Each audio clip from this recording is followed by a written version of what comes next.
Hoy día vamos a comenzar con el capítulo 8, que hace alusión a este séptimo sello.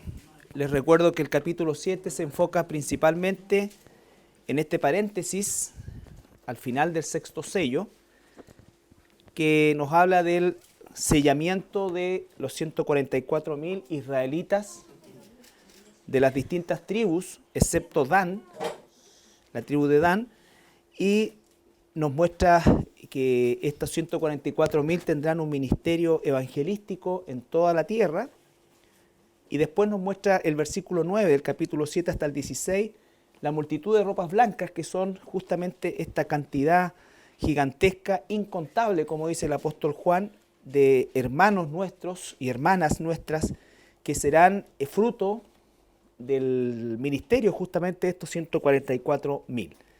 Ahora, cuando llegamos al capítulo 8, vamos a encontrarnos con este séptimo sello. Recuerden que estos sellos corresponden al rollo que el Señor Jesucristo, como el Cordero, puede tomar de la mano del Padre, que está en la visión del trono que tuvo el apóstol Juan en los primeros capítulos, y el único digno de tomar ese rollo y de abrir sus sellos, o sea, de develar lo que está dentro, es el Señor Jesucristo, ¿ya? Llegamos al séptimo sello, y el séptimo sello es distinto a todos los demás porque va a traer, ¿no es cierto?, una visión de 7 trompetas que se van a ir, cada una de ellas sucediendo, y cada una de esas trompetas significa un juicio sobre el planeta, ¿ya? Así que vamos a leer capítulo 8 del versículo 1 en adelante. Cuando abrió el séptimo sello, se hizo silencio en el cielo como por media hora. Y vi a los 7 ángeles que estaban en pie ante Dios, y se les dieron 7 trompetas. Otro ángel vino entonces y se paró ante el altar con un incensario de oro, y se le dio mucho incienso para añadirlo a las oraciones de todos los santos sobre el altar de oro que estaba delante del trono. Y de la mano del ángel subió a la presencia de Dios el humo del incienso con las oraciones de los santos. Y el ángel tomó el incensario y lo llenó del fuego del altar y lo arrojó a tierra. Y hubo truenos y voces y relámpagos y un terremoto. Y los 7 ángeles que tenían las 7 trompetas se dispusieron a tocarlas. El primer ángel tocó la trompeta, y hubo granizo y fuego mezclados con sangre, que fueron lanzados sobre la tierra. Y la tercera parte de los árboles se quemó, y se quemó toda la hierba verde. El segundo ángel tocó la trompeta, y como una gran montaña ardiendo en fuego fue precipitada en el mar, y la tercera parte del mar se convirtió en sangre. Y murió la tercera parte de los seres vivientes que estaban en el mar, y la tercera parte de las naves fue destruida. El tercer ángel tocó la trompeta, y cayó del cielo una gran estrella, ardiendo como una antorcha, y cayó sobre la tercera parte de los ríos y sobre las fuentes de las aguas. Y el nombre de la estrella es Ajenjo. Y la tercera parte de las aguas se convirtió en ajenjo, y muchos hombres murieron a causa de esas aguas, porque se hicieron amargas. El cuarto ángel tocó la trompeta, y fue herida la tercera parte del sol, y la tercera parte de la luna, y la tercera parte de las estrellas, para que se oscureciese la tercera parte de ellos, y no hubiese luz en la tercera parte del día, y asimismo de la noche. Y miré y oí a un ángel volar por en medio del cielo, diciendo a gran voz: ¡Ay, ay, ay de los que moran en la tierra, a causa de los otros toques de trompeta que están para sonar los 3 ángeles! Ya, este séptimo sello es crítico desde el punto de vista de que va a consumar la revelación de Dios, y este séptimo sello se abre en 7 trompetas, y esta séptima trompeta después se va a abrir en 7 copas. Pero recuerden ustedes que están sucediendo muchas cosas simultáneas en este periodo de tiempo, que definitivamente se encuentra este séptimo sello en la segunda mitad. Vale decir que nos falta ver todavía la entronación del anticristo y todo lo que eso significa, y lo que va en definitiva relatándonos la escritura a partir de este capítulo 8 en adelante, ¿ya? Pero efectivamente parte por describir estos juicios que se van a llevar adelante a partir de la apertura del séptimo sello. La Biblia acá nos empieza a relatar de manera parcelada cosas que van a suceder simultáneamente en esta segunda mitad, ¿no es cierto? Entonces parte con este juicio de las trompetas, que está en este séptimo sello, y si nosotros nos damos cuenta, lo primero que dice en los versículos es: cuando abrió el séptimo sello, ocurre algo paradojal o algo distinto, mejor dicho, a lo que había sucedido hasta ese entonces, que normalmente estamos viendo que hay ruidos, hay cantos, hay alabanzas, hay una serie de sonidos, por así decirlo, y sin embargo acá cuando se abre el séptimo sello ocurre un silencio, ¿ya? Esta media hora que aparece ahí la podemos tomar como literal o como un periodo de tiempo indeterminado. Por un lado tenemos al apóstol Juan, que está viendo una revelación, y es que está en el cielo viendo todo esto, ya trasladado en el Espíritu, dice, allá por el Señor.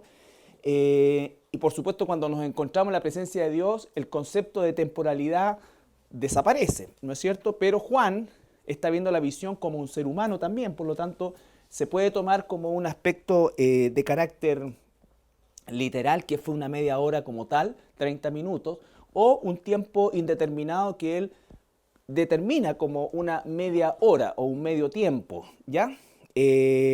No hay un argumento específico ni para uno ni para lo otro. Por lo tanto, la forma de tomarlo desde el punto de vista de lo que es la interpretación que hacemos nosotros es hacerlo literal, o sea, fue una media hora. Aunque Juan se encuentra delante del Señor donde no hay tiempo, él sigue siendo un ser humano que está viendo, ¿no es cierto?, sucesos que ocurren en la tierra. Por lo tanto, conservamos nosotros la lectura literal en este caso, ¿ya? En este caso. No hay argumentos para negarlo, ¿no es cierto?, bajo ningún punto de vista. Entonces, lo que nosotros observamos es que hay un estado de silencio. Ahora, ese estado de silencio o de calma es lo que nosotros habitualmente conocemos, ¿no es cierto?, como la situación previa a una situación de tipo ya sea catastrófica o a un juicio en este caso, ¿ya? Normalmente antes de que ocurra una tormenta hay como una especie de calma y una serie de otras cosas que podemos nosotros, digamos, traer como ejemplo de lo que vemos en el día a día, en las cosas que suceden, ¿ya? Siempre antes de una situación caótica o una situación traumática o algo, ¿no es cierto?, tiende a haber un periodo de calma, ¿ya? Las personas, por ejemplo, que están con enfermedades terminales, es muy común que antes de su deceso experimenten un corto periodo, muy corto periodo de bienestar, entre comillas, ¿no es cierto?, antes de caer finalmente en el estado definitivo o fallecer, las personas con enfermedades terminales, ¿ya? Entonces, siempre, por ejemplo, previo a un ataque, los epilépticos reconocen un periodo que se llama el aura epiléptica, es que es como una calma extraña que sienten ellos, que así lo describen, ¿no es cierto? Solamente quien sufre esta enfermedad lo puede plantear así, antes de un ataque, ¿ya? Entonces, de alguna manera tenemos nosotros ciertos ejemplos, siempre cuando está como quieto así, hay un temblor después, por lo menos es lo que uno logra ver, aunque los meteorólogos dicen que no tiene nada que ver, pero cuando la cosa está como quieta, así, una quietud extraña. Exacto, ¿ya? Entonces eso es lo que nosotros podemos deducir de este silencio, porque no hay tampoco una explicación de por qué ocurre esta media hora de silencio, ¿ya? Algunos a partir de este versículo dicen que en el cielo no van a haber mujeres por el media hora de silencio. Pero no hay argumentos bíblicos. Vamos a ver algunos ejemplos que la Biblia nos muestra. Hay varios más. Salmo 76, 8 al 9. Desde los cielos hiciste oír juicio. La tierra tuvo temor y quedó suspensa cuando te levantaste, oh Dios, para juzgar, para salvar a todos los mansos de la tierra. Ya, la palabra suspensa ahí también se traduce como silente, ¿ya? Como silente, o sea, decimos ahí, cuando te levantaste, oh Dios, para juzgar, ¿no es cierto?, para salvar a todos los mansos, que es lo que dice en el versículo 9, la tierra quedó suspensa, dice. Ahora, en Habacuc 2:20. Mas Jehová está en su santo templo, calle delante de él toda la tierra. Entonces dice, hay también un periodo de silencio pedido por el Señor. Sofonías 1:7 es aún más claro. Calla en la presencia de Jehová el Señor, porque el día de Jehová está cercano, porque Jehová ha preparado sacrificio y ha dispuesto a sus convidados. Ya, entonces, calle delante de Jehová. Hay un periodo de silencio antes de lo que Dios va a hacer. Zacarías 2:13, perdón. Calle toda carne delante de Jehová, porque Él se ha levantado de su santa morada. ¿Estamos claros? Entonces, hay versículos que nos muestran esta calma previa, ¿no es cierto?, que es bastante tenebrosa si lo miramos desde un punto de vista antes de que se sucedan los juicios, en el caso de lo que estamos viendo en el capítulo 8. ¿Ya? Dígame. En el 9, perdón, volviendo al Salmo 76, que me quedó la duda, ¿Ya? cuando dice ahí, cuando te levantaste, oh Dios, para juzgar, y después dice, para salvar a todos los mansos de la tierra, ¿eso quiere decir que es el rapto? ¿O no? Puede ser, o puede ser este tiempo también donde el Señor, por medio de ¿cómo se llama esto? Claro, de la tribulación y de la predicación de los 144.000, va a haber mucha gente que se va a salvar y va a morir como mártir, ¿no es cierto? Pero eso es parte también de la salvación. Entonces, lo importante es que cuando el Señor va a hacer algo que implica un juicio, normalmente en la Escritura aparece un periodo previo de calma, entre comillas, ¿no es cierto? Como decía yo, como una calma tenebrosa antes de que se deje caer todo el juicio. Porque esto es importante saberlo, ¿no es cierto? Los primeros 3 años y medio ha existido el accionar de los jinetes, ¿no es cierto? Y el sexto sello es el que un poco puede estar al final de la primera mitad o dentro de la segunda mitad. ¿Por qué? Porque se inaugura con un terremoto y ya cosas que la gente, recuerdan ustedes, de la tierra reconoce que es la mano de Dios la que está, ¿no es cierto?, detrás de esto. Pero el séptimo sello sí o sí se encuentra en la segunda mitad, ¿ya? Y corresponde a cuando Dios definitivamente comienza a emitir o a lanzar estos juicios, mejor dicho, sobre la tierra, ¿ya? La calma ante las catástrofes que trae las trompetas y nos muestra 3 cosas que van a suceder a partir de este momento, que son que los santos son vindicados. Vale decir, recuerden ustedes que tenemos a todos los santos de la tribulación y de la gran tribulación, básicamente orando que Dios termine luego y haga venganza sobre aquellos que están destruyendo a la tierra, ¿no es cierto?, y que están martirizando a los hermanos, ¿ya? Por otro lado, Satanás va a ser definitivamente derrotado al final de este periodo y Cristo va a ser exaltado como Rey de Reyes y Señor de Señores. Entonces, esto por eso es que se encuentra completamente en la segunda mitad de esta gran tribulación, o de esta tribulación, que algunos llaman también en la segunda mitad gran tribulación. Volvamos al capítulo 8 de Apocalipsis. Dice entonces, cuando abrió el séptimo sello, se hizo silencio en el cielo como por media hora. ¿Ya? Ahora, versículo 2 dice, y vi a los 7 ángeles que estaban en pie ante Dios y se les dieron 7 trompetas. Otra cosa que es importante, bueno, los ángeles están permanentemente activos en todo lo que es el proceso de la historia tanto de Israel como de la iglesia, ¿ya? Desde el punto de vista de que están ministrando, están juzgando, están llevando mensajes, y en esta época también están muy activos en esta semana 70, básicamente haciendo, recuerden ustedes, que estos 4 ángeles que contienen los 4 vientos, el ángel que sella a los 144.000 y estos ángeles que están delante de la presencia del Señor, que son los encargados de dar estos toques de trompeta, que se va a traducir cada uno de ellos en un juicio. Ahora, la historia de las trompetas y su importancia en la vida de Israel, recuerden que esta semana 70 está enfocada principalmente en la nación de Israel, en la finalización de la historia de Israel con Dios, ¿ya? Y habían 3 razones principales por las cuales se tocaba esta trompeta en la nación de Israel, ¿ya? Tenemos primero, ¿no es cierto?, Números 10:2, que era para convocar a la congregación en términos generales. todo esto es porque explicamos que para Juan todo lo que estaba viendo le resultaba familiar. Quizás para nosotros no, pero para Juan sí. ¿Ya? Nosotros tenemos, por ejemplo, toques de campana para distintas cosas. Cuando ustedes hacían el operativo Daisy, tenía un tipo de campana.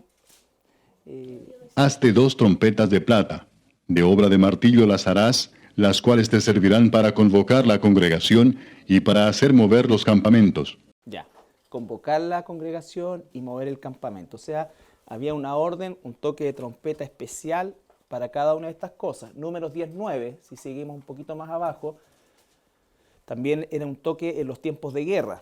Y cuando saliereis a la guerra en vuestra tierra contra el enemigo que os molestare, tocaréis alarma con las trompetas, y seréis recordados por Jehová vuestro Dios, y seréis salvos de vuestros enemigos. Entonces había un toque de trompeta también para el tema de la batalla. Números 10:10. Y en el día de vuestra alegría, y en vuestras solemnidades, y en los principios de vuestros meses, tocaréis las trompetas sobre vuestros holocaustos, y sobre los sacrificios de paz, y os serán por memoria delante de vuestro Dios. Yo, Jehová vuestro Dios. Ya, entonces, bueno, Segunda de Crónica va en la misma dirección, pero la idea es que el concepto del toque de trompeta era familiar dentro de la nación de Israel para distintas actividades. Las fiestas solemnes, en caso de batalla, en caso de invasión, ¿no es cierto?, en caso de una convocación o mover el campamento, en este caso de lugar cuando estaban en el desierto durante su peregrinaje. También en la época del reino tenemos cuando un rey era entronado, había toques de trompeta y otras series más de cosas que ocurrían, ¿no es cierto?, que tenían que ver con los avisos que las trompetas, ¿no es cierto?, daban a la nación de Israel. Entonces, esto es homologable a lo que significa el toque de cada una de estas trompetas que está avisando un juicio que viene sobre la tierra. ¿Ya? Ahora, también la iglesia ha sido llamada a la presencia del Señor, o va a ser llamada a la presencia del Señor mediante un toque de trompeta. ¿Ya? Que es ahí sí es el rapto, ¿no es cierto? Que hablamos en 1 Corintios 15:52. En un momento, en un abrir y cerrar de ojos, a la final trompeta, porque se tocará la trompeta, y los muertos serán resucitados incorruptibles, y nosotros seremos transformados. Ya, ahí está hablando, ¿no es cierto?, del rapto específicamente, que es el toque de trompeta para la iglesia. Ahora, 1 Tesalonicenses, dígame. Ahí dice a la final trompeta. ¿Tiene alguna relación con alguna otra de las trompetas? ¿De las 7 que están acá? No. ¿Por qué dice a la final trompeta como que hubieran otras? Claro, es cierto, pero no tiene relación con los juicios, ¿ya? Porque es una trompeta para la iglesia de liberación o digamos... No, yo me refiero como usted nos dijo que pasaban las cosas como en... O sea, cosas pasaban en el cielo, Claro. pasaban en la tierra. En este caso... No, porque esta Sería la primera trompeta para... claro, es la final trompeta para la iglesia, en el sentido de que Dios no va a hacer un segundo, un tercer llamado, ¿ya? Pero no tiene relación, es una buena pregunta, pero no tiene relación con las trompetas del juicio, ¿ya? Solamente es que Dios usa, por decirlo de alguna manera, el mismo elemento de llamado de atención tanto para Israel como para la iglesia. A pesar que la iglesia no tiene toques de trompeta dentro de su historia propiamente tal, sí Dios usa el mismo sistema, ¿ya? Y eso es lo que queríamos validar, en relación al llamado al rapto que hace a la iglesia. Ahora, obviamente esta es una trompeta que solamente escuchará la iglesia. En cambio, las del juicio son trompetas que vivirán todos los que estén en la tierra. ¿Ya? Y 1 Tesalonicenses 4:16. Porque el Señor mismo, con voz de mando, con voz de arcángel y con trompeta de Dios, descenderá del cielo, y los muertos en Cristo resucitarán primero. Ya. Ahí hay una variante de esto, porque dice el Señor mismo, con voz de mando, con voz de trompeta. Entonces, al parecer, aquí lo que está usando es una figura en cuanto al tipo de voz de anuncio que Jesús va a usar. Por lo tanto, si el rapto, si lo de 1 Corintios es lo mismo que 1 Tesalonicenses como evento, tendríamos que decir nosotros entonces que es una figura del llamado de Jesús, ¿ya? Del llamado de Jesús.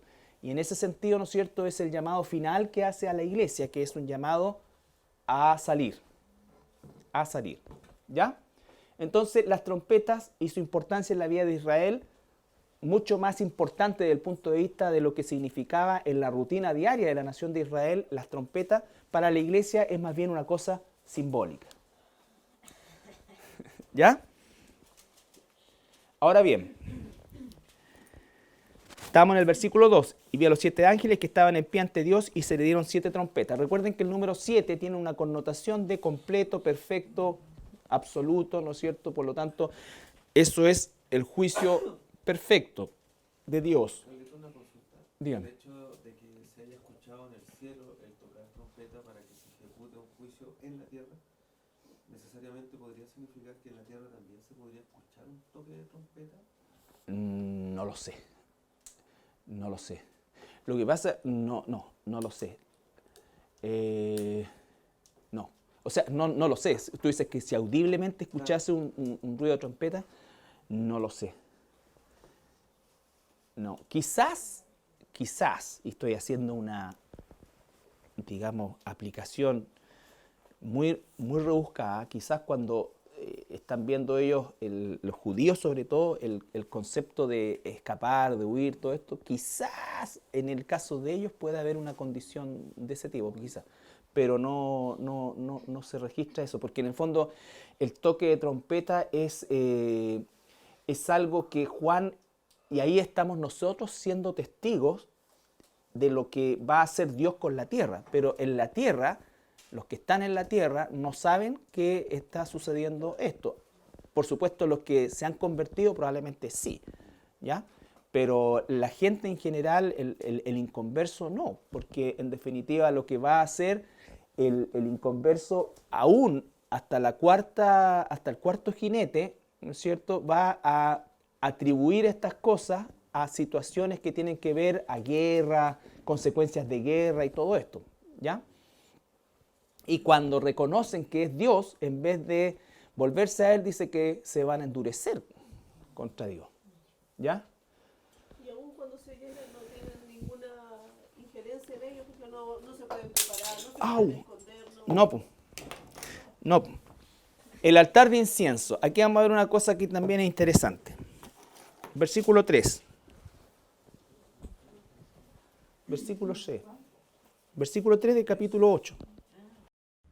Otro ángel vino entonces y se paró ante el altar con un incensario de oro, y se le dio mucho incienso para añadirlo a las oraciones de todos los santos sobre el altar de oro que estaba delante del trono. Y de la mano del ángel subió a la presencia de Dios el humo del incienso con las oraciones de los santos. Y el ángel tomó el incensario y lo llenó del fuego del altar y lo arrojó a tierra. Y hubo truenos y voces y relámpagos y un terremoto. Ya. Entonces acá tenemos la figura del incensario, ¿ya? El altar del incienso se encontraba en el tabernáculo y en el templo y estaba antes del lugar santísimo, y este altar de incienso permanentemente tenía que estar encendido. ¿Ah? En el Nuevo Testamento tiene la representación de las oraciones de los santos, en el caso de la iglesia, ¿ya? Que en el fondo es ese olor fragante que sube delante de Dios. Vamos a ver solamente Éxodo 37 al 8, que nos habla de este altar. Y Aarón quemará incienso aromático sobre él. Cada mañana cuando aliste las lámparas lo quemará.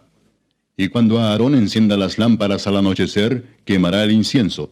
Rito perpetuo delante de Jehová por vuestras generaciones. Rito perpetuo, ¿ya? Ahora, en Lucas capítulo 1, versículo 8 al 10, nos habla de la escena en que Zacarías, el papá de Juan el Bautizador, ¿ya? Juan el Bautista, le toca, porque esto también era por turnos, ofrecer este incienso. Aconteció que ejerciendo Zacarías el sacerdocio delante de Dios, según el orden de su clase, conforme a la costumbre del sacerdocio, le tocó en suerte ofrecer el incienso, entrando en el santuario del Señor. Y toda la multitud del pueblo estaba fuera orando a la hora del incienso. Ya. Entonces, otra vez, esta figura del incienso y del altar del incienso era familiar para Juan. ¿Ya? Era familiar para Juan, son puros elementos judaicos que vemos ahí, del rito judaico, ¿ya? Y que efectivamente en el cielo también está el altar verdadero, el templo verdadero y todo lo que en el fondo se construyó como figura acá en la tierra. Ahora, dice que el versículo, volvemos al capítulo 8, versículo 4, y de la mano del ángel subió a la presencia de Dios el humo del incienso con las oraciones de los santos. Entonces, cuando nosotros vemos esto, decimos que las oraciones de los santos suben como olor agradable a la presencia de Dios. ¿Ya? Ahora, fíjense lo que va a hacer en el versículo 5 el ángel. Versículo 5. Y el ángel tomó el incensario y lo llenó del fuego del altar. ¿Y qué hizo? Lo arrojó a la tierra. ¿Ya? Lo que ahí sucede es que, porque estos santos que están acá, las oraciones de estos santos, tenemos que considerarlo principalmente que son las oraciones de los santos de la tribulación, ¿no es cierto? Recuerden que estamos ya en esta etapa final, por lo tanto, puede que estén las oraciones de los santos del tiempo de la iglesia también, pero como la iglesia no está, ¿no es cierto? Es muy probable que estas oraciones constituyan en ese momento solamente los que están, recuerdan, bajo el altar, que están orando y diciendo, Señor, ¿hasta cuándo nos juzgas? Ya. Entonces, lo que hace acá, el ángel toma las oraciones y las vierte sobre la tierra, y eso significa que Dios está usando esas mismas oraciones, respondiéndolas, ¿no es cierto? Y esas respuestas son un juicio, ¿ya? Hacia la tierra. ¿Por qué? Porque las oraciones de los santos era ¿hasta cuándo, Señor, no vengas la muerte de los santos? Y se dice que esperen hasta que se selle el último.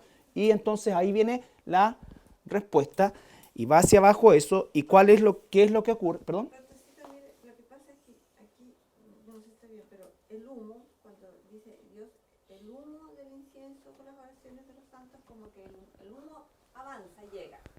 Y el incensario queda sin humo, porque el humo con las oraciones se fue. Y del incensario, no sé si está bien, es como que el incensario lo tomo con las brasas. Sí.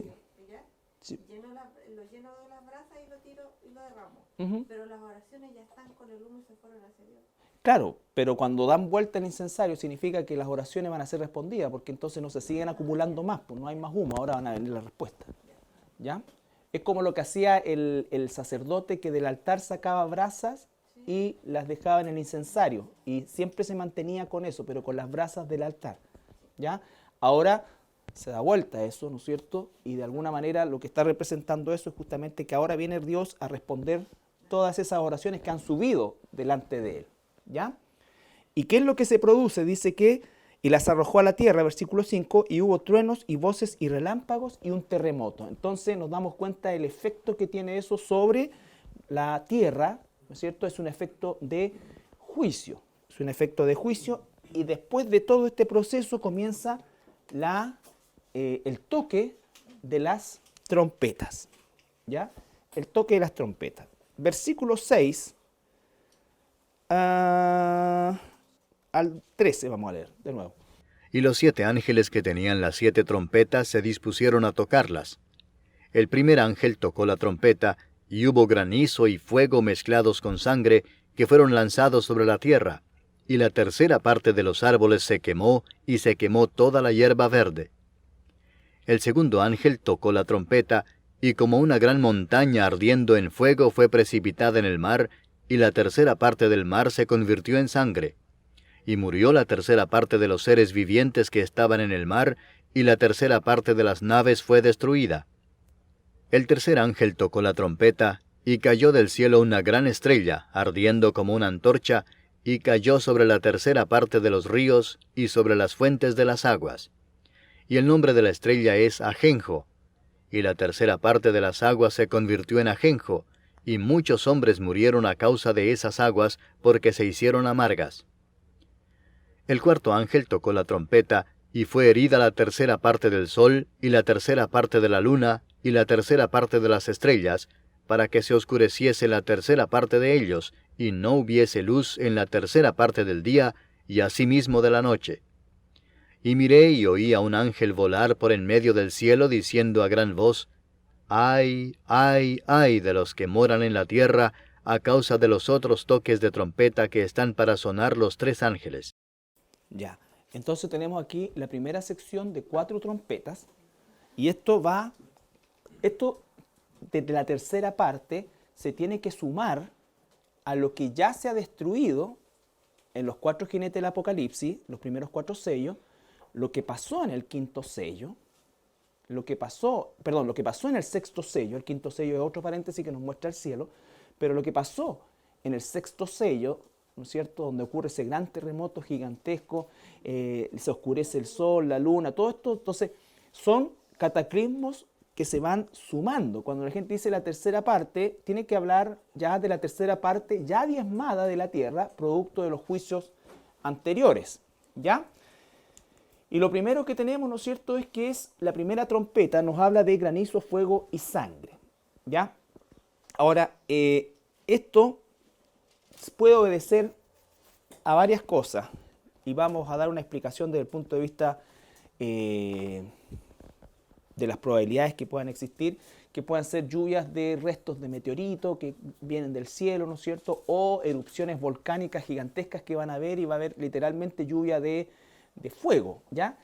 La expresión fuego y sangre puede ser incluso literal, porque imagínense ustedes si va a morir la tercera parte de los animales, la tercera parte de esto, la cantidad de sangre que va a haber va a manchar cualquier cosa. Entonces el color rojo sangre va a estar presente durante todo el periodo del juicio, ¿ya? Uno, por ejemplo, cuando ve las grabaciones remasterizadas del desembarco de Normandía, donde murieron cerca de 200.000 soldados, y ve que prácticamente la ribera de varios kilómetros de la playa de Omaha, que es donde, así se llamaba la playa estratégicamente, los primeros por lo menos 15, 20 y hasta 50 metros de playa se encontraban rojos, producto de estos 200.000 soldados muertos, ¿no es cierto?, en ese lugar. Entonces, multipliquemos eso por miles más, probablemente millones, de muertos humanos y también de muertos animales, ¿ya? Entonces, es posible que efectivamente, o sea, de hecho el color rojo sangre va a estar invadiendo gran parte de las aguas, de la tierra, de todo. Vemos algunas de estas cosas, por ejemplo, en Éxodo 9, 23, 26, algunos paralelos. Y Moisés extendió su vara hacia el cielo, y Jehová hizo tronar y granizar, y el fuego se descargó sobre la tierra, y Jehová hizo llover granizo sobre la tierra de Egipto. Hubo pues granizo y fuego mezclado con el granizo tan grande cual nunca hubo en toda la tierra de Egipto desde que fue habitada. Y aquel granizo hirió en toda la tierra de Egipto todo lo que estaba en el campo, así hombres como bestias. Asimismo destrozó el granizo toda la hierba del campo y desgajó todos los árboles del país. Solamente en la tierra de Gosén, donde estaban los hijos de Israel, no hubo granizo. Entonces diríamos eso que fue un juicio selectivo. No tocó la tierra de Gosén que se encuentra ahí, que es lo que se llama también el delta del Nilo, que es la tierra más fértil donde se estableció Jacob, ¿no es cierto?, con su familia, y ahí fue donde Israel se desarrolló, ¿ya? Pero tenemos un juicio, o vemos un juicio bastante similar al que se aplica acá, ¿no es cierto?, de manera selectiva, pero también circunscrito, en este caso, a Egipto. Aquí va a ser global, ¿ya? Y lo mismo, granizo con fuego. El granizo siempre en la escritura, bueno, y en términos prácticos, es sumamente destructivo, no solamente para lo que es la hierba, ¿no es cierto?, sino que también para las personas. O sea, la gente va a morir de peñascasos a una velocidad impresionante que va a venir. Personas, animales, destrucción. Entonces, lo que vemos es destrucción, destrucción, destrucción. Ahora, Job 38, 22, 23. ¿Has entrado tú en los tesoros de la nieve, o has visto los tesoros del granizo que tengo reservados para el tiempo de angustia, para el día de la guerra y de la batalla? Ese pasaje de Job perfectamente puede ser interpretado para este tiempo, ¿ya? Aunque Job es anterior a Moisés, ¿ya? Job es anterior a Moisés, pero por lo que dice ahí puede ser perfectamente interpretado para este tiempo final, ¿ya? O sea, no es algo entre comillas, nosotros como cristianos tenemos que aprender a usar un lenguaje correcto como hijos de Dios. La gente está acostumbrada a decir, la naturaleza se ensañó con tal población. No, la naturaleza no se manda sola, no es naturaleza, es la creación de Dios. Aún cuando el ser humano está caído, la creación está caída, Dios no ha perdido el control de eso. Las cosas suceden bajo el control de Dios en todo momento, ¿ya? No ocurren porque sí, no son efectos de la naturaleza etérea. No, en cada cosa hay propósito, ¿ya? Y nosotros tenemos que saber que cuando ocurren cosas de carácter cataclísmico o desastres, entre comillas, naturales, son desastres de la creación, que ocurren en la creación, y Dios está en control de eso también, ¿ya? Ezequiel 13:13. Por tanto, así ha dicho Jehová el Señor: haré que la rompa viento tempestuoso con mi ira, y lluvia torrencial vendrá con mi furor, y piedras de granizo con enojo para consumir. Ya.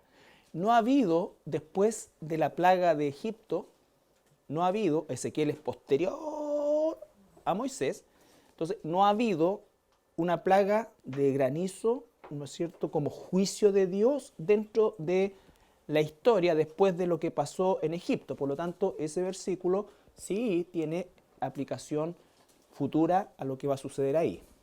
Isaías 30:30. Y Jehová hará oír su potente voz, y hará ver el descenso de su brazo, con furor de rostro y llama de fuego consumidor, con torbellino, tempestad y piedra de granizo. Y piedra de granizo. Entonces, tenemos nosotros que el Antiguo Testamento nos da luces de este juicio que se va a ejecutar a partir del toque de la primera trompeta, ¿ya? Devastador. Dice que la tercera parte de los árboles perece, y toda la hierba verde, ¿ya? Entonces, la tercera parte de los árboles y toda la hierba verde, ¿ya? Sin embargo, cuando vemos que este juicio está sucediendo, las personas de la tierra, ¿cuál es la actitud que van a tomar? 16:21, Apocalipsis 16:21. Y cayó del cielo sobre los hombres un enorme granizo como del peso de un talento. Y los hombres blasfemaron contra Dios por la plaga del granizo, porque su plaga fue sobremanera grande. Ya, aquí tenemos nosotros una ampliación de la plaga o del juicio del granizo, ¿ya? Claro, el juicio de las copas, todo esto, pero ¿cuál va a ser la actitud de las personas? La actitud de las personas va a ser endurecerse más y blasfemar contra Dios, ¿ya? Blasfemar contra Dios. Entonces, vemos que esta primera trompeta trae este evento que Dios ha preparado, no es algo que sucede, vuelvo a insistir, casualmente y que es producto. ¿Por qué? Porque hoy día todo lo que está ocurriendo a nivel planetario, los trastornos climáticos que existen, ¿qué es lo que dice la gente? ¿A qué le echa la culpa? O sea, la tiene. Una cosa es la culpabilidad del hombre. El calentamiento global, ¿no es cierto? Entonces, el calentamiento global no es un ente, es una consecuencia que Dios está permitiendo como la antesala de lo que va a suceder, ¿no es cierto?, en términos mucho más gigantescos y definitivamente cataclísmicos. Por eso es que el cristiano tiene que ser respetuoso por causa de la administración que hoy día como hijos de Dios debemos hacer nosotros de los recursos que tenemos, ¿no es cierto? Aunque sean estos caídos, aunque sea, el ser humano tiene que tener una responsabilidad como Dios le manda en la Escritura de la creación, tanto de los animales como de la digamos, de la creación de la naturaleza vegetal, por decirlo de alguna manera, ¿ya? Del mundo vegetal que Dios creó. Pero el cristiano sabe que esto, ¿no es cierto?, no va a ser posible y no debe ser una obsesión en su vida, ¿ya? Que los cristianos pertenezcan al Greenpeace, ¿no es cierto?, y que traten de salvar a las ballenas y destinen recursos a eso, destinen tiempo, toda esta cuestión. No, porque el que va a hacer pebre las ballenas después va a ser Dios mismo, ¿ya? A las ballenas, delfines y todos los animales del mar y todos los animales de la tierra y todas las personas, y va a quemar todo, es Dios, ¿ya? Eso no nos da a nosotros, vuelvo a insistir, pie para decir, no. No, porque nuestra responsabilidad es, lo que quiero es que los cristianos, porque hay muchos cristianos, no de esta iglesia por lo menos, no he visto, que está obsesionado con este tema de cuidar el clima, de no usar desodorante, de, no sé, pues usar algún tipo de cosa, nada que como que contamine la atmósfera, ¿ya? No. Todo esto, por ejemplo, los estudios de impacto ambiental y cuestiones, yo fuera gobernante le doy permiso a todos, Dios la hace tira un par de años más.